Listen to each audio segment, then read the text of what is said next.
Apesar de preso, o ex-presidente Lula continua liderando todas as pesquisas para a eleição de outubro. Como é que o senhor explica isso?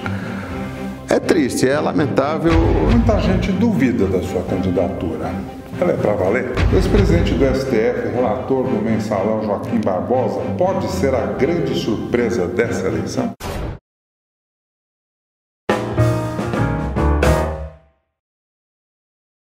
Eleições 2018, o futuro do Brasil está na sua mão, no seu voto. Mas não só no seu voto. O futuro desse país depende da sua participação antes, durante e depois das eleições. A gente precisa se acostumar com isso. Não basta só votar.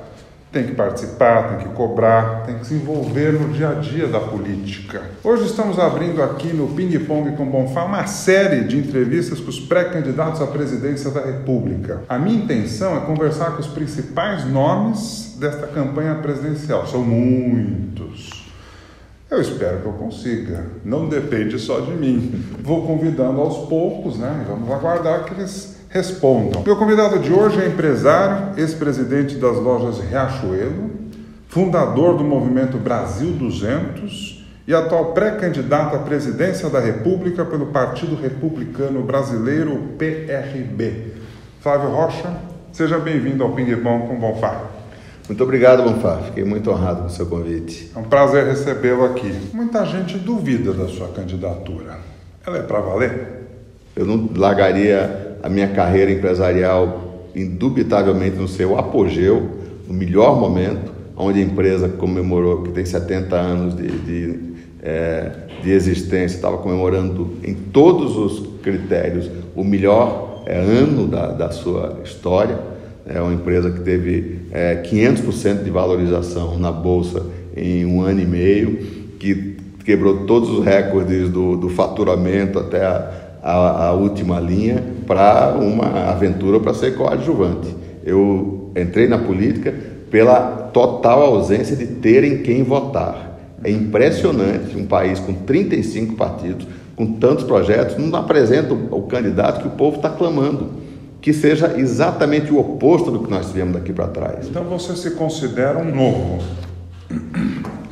Exatamente, o novo em relação ao passado recente. Eu sou novo porque cheguei recentemente, represento a renovação, a chegada de novos hábitos na política, de uma lógica de resultado, de eficiência aprendida na empresa privada. Então, nesse aspecto, eu represento realmente renovação e o preenchimento deste inexplicável vazio na política que está sendo clamado pelo eleitor brasileiro. O ex-presidente do STF, relator do Mensalão Joaquim Barbosa, pode ser a grande surpresa dessa eleição? Eu acho que o ex-presidente do Supremo, ministro Joaquim Barbosa, ele personifica uma demanda evidente, totalmente justificada do eleitor nesse momento, que é a questão ética. Mas a luta contra a corrupção tem dois aspectos.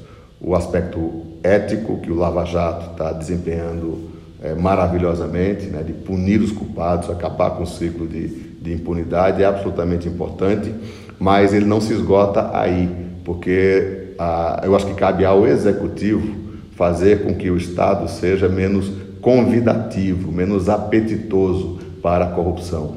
Um Estado desse tamanho, com a diversidade de estatais, de diretorias, que são cobiçadas por pessoas que não têm nada a ver com os usuários dos serviços dessas estatais. Querem lá, como o noticiário está mostrando, se apoderar de uma gorda teta de uma diretoria de uma estatal para financiar o seu partido, o seu projeto pessoal. E isso é contraproducente, né? Tanto na questão ética como na questão da eficiência. Como é que pode dar certo uma empresa que tem diretores, cada um indicado por um partido, de um estado, né, cada um puxando para o seu lado, com um propósito completamente do propósito que deve ser de uma empresa qualquer, seja estatal ou não, que é servir o seu usuário final. Então, eu acho que o meu papel como presidente da República é a luta estrutural, duradoura contra a corrupção, que é a reforma do Estado. Eu escrevi até um artigo recentemente que voltou a ser mencionado, que tem muito a ver com esse momento, né? O título artigo era o presunto e as moscas. Imagina essa sala aqui infestada de moscas com apetitoso presunto de pendurado. Quer dizer, a tarefa de punir os culpados é afugentar as moscas, matar as moscas. Mas essa luta é inglória, a gente pode ficar uma década espantando moscas se a gente não fizer a tarefa estrutural, duradoura da reforma do Estado, que é tirar o presunto da sala, ou seja, minimizar as oportunidades, verdadeiros convites à corrupção que é um Estado desse tamanho. Flávio, eu vou voltar a falar aqui do Joaquim Barbosa. Ele vem de uma família pobre, é negro e vencedor na vida. Você concorda? Concordo plenamente. Esse histórico pode atrair eleitores do Nordeste e do Lula para a pré-candidatura dele? Bom, uma biografia bonita como essa história de superação, é sempre atrativo. Mas eu volto a relembrar a minha primeira resposta, que é a questão da luta contra a corrupção. Tem outro aspecto além do mero voluntarismo. Eu acho que a mais importante realmente é punir os culpados, dar o exemplo, acabar com a impunidade.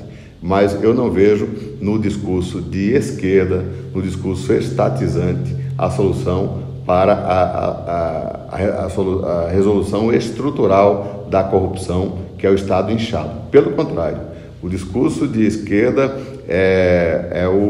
estimula a corrupção, porque esquerda significa Estado inchado, protagonismo do Estado, intervencionismo, hiperregulação. E todos esses são fatores que estimulam a corrupção. Apesar de preso, o ex-presidente Lula continua liderando todas as pesquisas para a eleição de outubro. Como é que o senhor explica isso?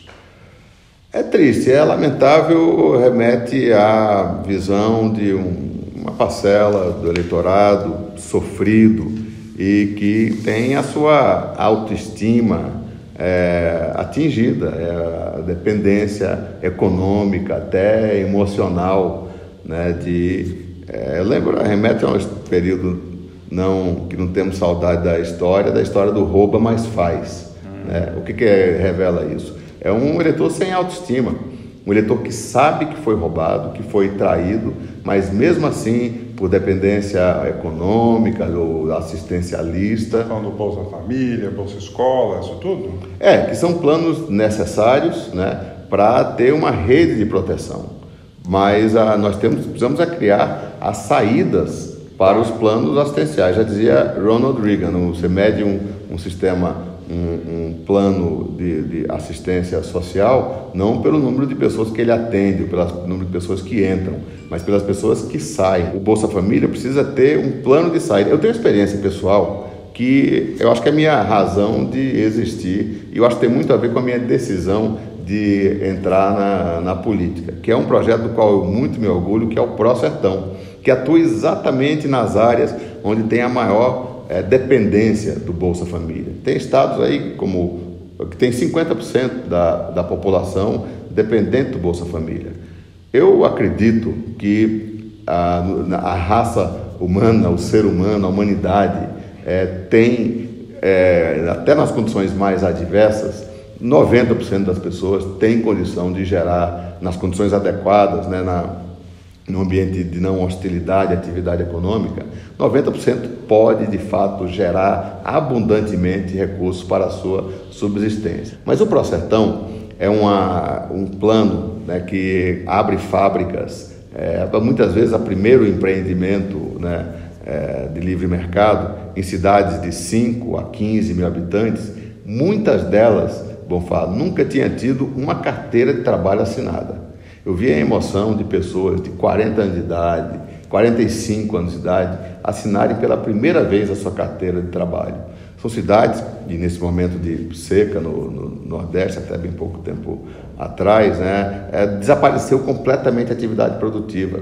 As pessoas viviam, metade da população, ou grande parte do Bolsa Família, a outra metade do Fundo Rural, das aposentadorias, né, e uma elite de pendurada nos cabides de emprego da prefeitura, ou seja, zero de produção. Eu vi jovens já chegando à idade de trabalhar que viram a sua família, os seus pais, a vida toda dependendo do assistencialismo do governo. E a chegada de uma fábrica dessa do Pró-Sertão, que são fábricas de 50 a 100 funcionários, são verdadeiramente transformadoras e geram um efeito dominó de prosperidade naquela cidade. Você vê a Rua do Comércio desabrochando e até a autoestima das pessoas muda. O Prosertão se mostrou uma maravilhosa porta de saída do Bolsa Família e deveria ser estimulado, mas essa burocracia paralisante, até ideologizada que existe do Estado, se colocou estranhamente contra um programa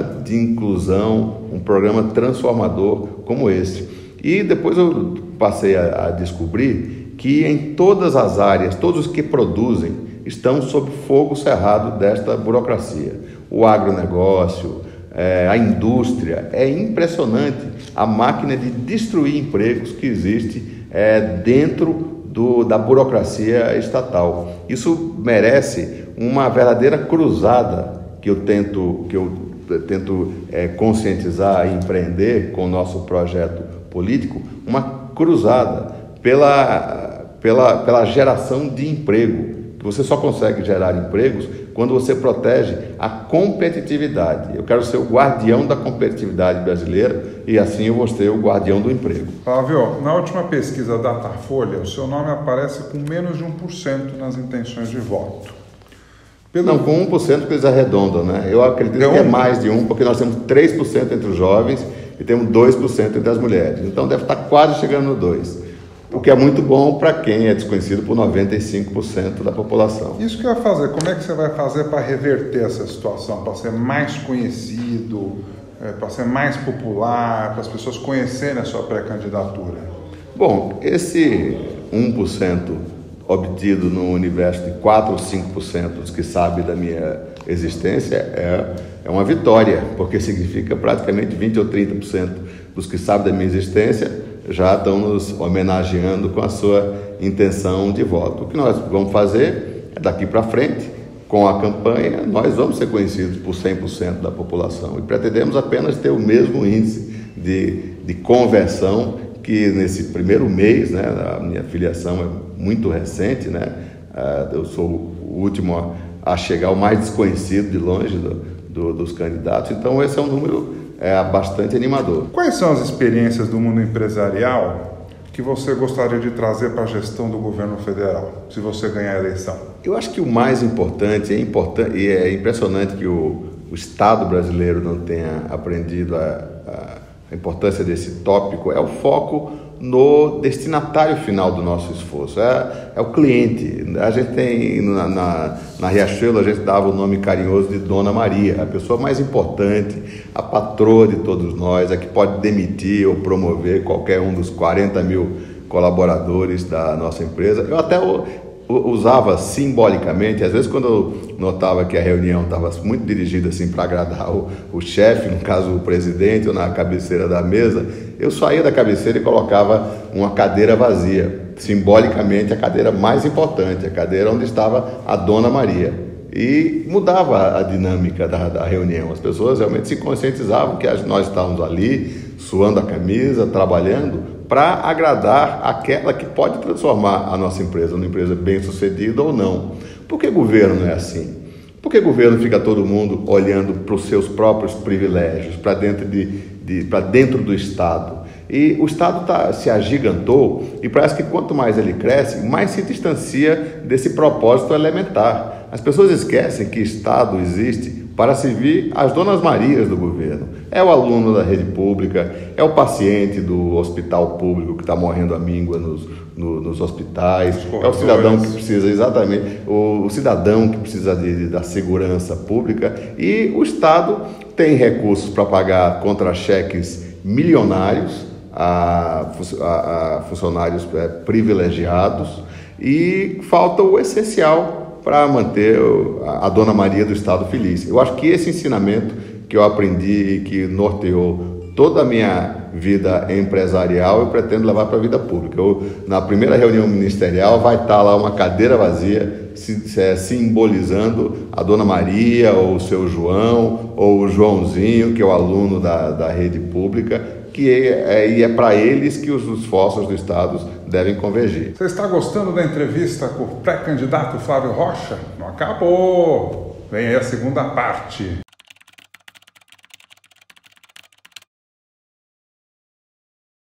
Fábio, o senhor é a favor ou contra a estabilidade do funcionário público? Então você vai privatizar o Banco do Brasil ou a Caixa Econômica? Eu localizei algumas denúncias de trabalho escravo nas empresas terceirizadas que atendem a Riachuelo e o Grupo Guararapes. As empresas terceirizadas que prestam serviço para o seu grupo já pagaram menos que um salário mínimo